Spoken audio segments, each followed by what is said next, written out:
be a slow motion exercise rather than a fast one.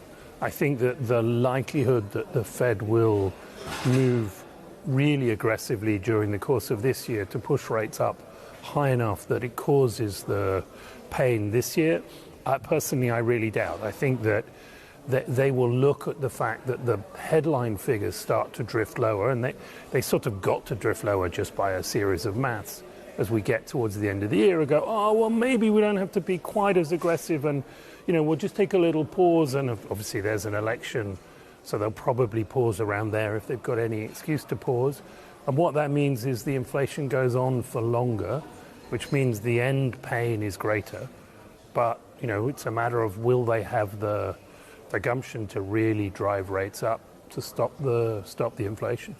Let me ask you about the sustainability agenda, because that's partly why we're here today. COP26 brought forward huge pledges, commitments to net zero and sustainable financing objectives and so forth. Given where we are now, with the high price of energy, with the geopolitical risk, with inflation, with central banks hiking rates, do you think a lot of companies are now going to put those plans and pledges on the back burner for a while as just too hard to do, while there are other things going on that are core to running the business profitably?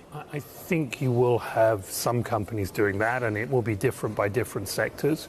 I think the likelihood of significant forward progress in the retail sector, given the pressures retail's going to be facing on pricing, probably unlikely to be happening for a while.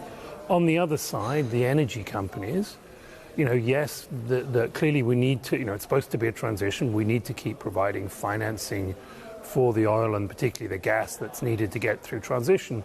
But actually this higher price lets a BP, lets a Shell spend significantly more on the green energy ideas that they're working on, and therefore can actually accelerate the progress in some cases.